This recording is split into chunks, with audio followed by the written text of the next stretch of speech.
Joining us now, former Acting I.C.E. Director, Fox News contributor Tom Homan. Tom, it's great to have you back on. What is taking so long for the White House to release the annual report on the number of illegal aliens arrested and deported?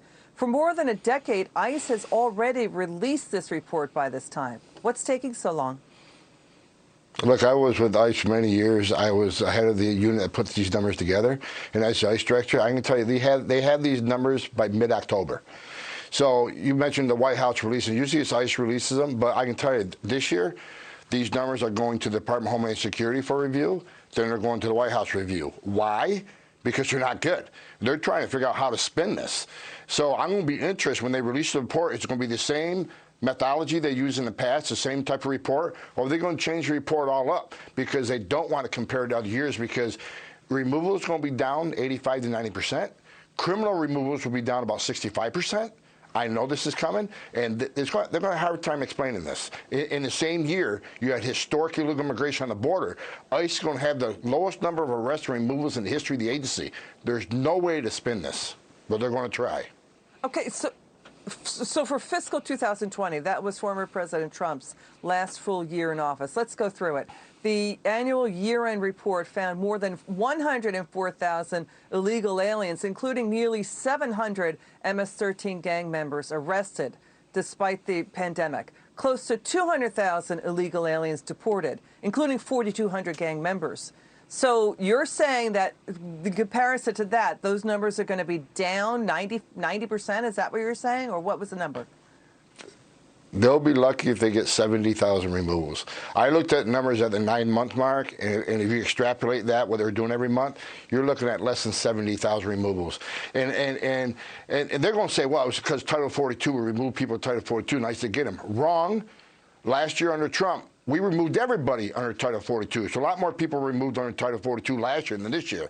So again, there's no excuse they can use. And they can't say, well, we detailed ICE agents to the border to help down there. You can't blame that when you created that crisis, and you can't use that as an excuse why the numbers are down. I tell you, this is going to be a devastating report, and I can't wait till they get it out so I can dig down deep in it, and I'll tell you exactly what they did with the numbers. But I can tell you right now, they're going to spin it. They're going to try to make it sound better than it is. It can't happen. You know, this is also going to come after the White House, the Biden administration, blocked ICE from arresting and deporting illegal aliens unless they were a national security threat or they had aggravated felony convictions, right? But, you know, the White House and the Homeland Security Secretary Alejandro Mayorkas is saying this was the right thing to do. This is the right policy. What do you say? Alejandro Mayorkas is a disgrace to the position he holds, right? He put a memo out telling ICE agents being in the country illegally in violation of law on its own is not enough to be arrested. So he sent a message to the whole world.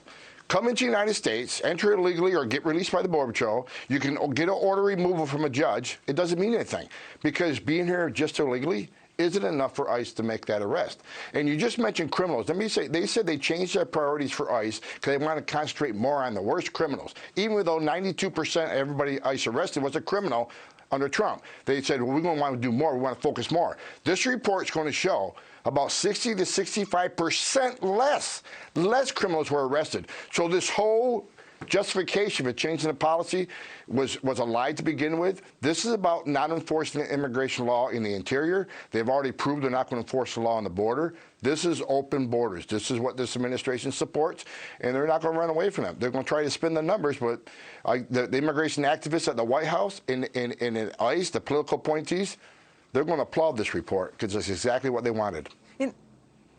Tom, I have information in my hand from border officials, right? And this is what they're telling Fox Business, that the White House, the Biden administration, has been releasing illegal aliens into the interior of the country if they've been convicted or charged with crimes against children, drug trafficking, armed robbery, grand theft auto, credit card fraud, or and other crimes. Your final word on that? It's true. I talked to one Border Patrol agent. I talked to him in person. He was in Rio Grande Valley. He processed an adult male who had COVID. So they didn't want to detain him. They released him, even though he had a conviction for murder. And they released him. That's a big story. All right, Tom Homan, we're going to have you back on the show. Thanks for your service to our country. It's good to see you again.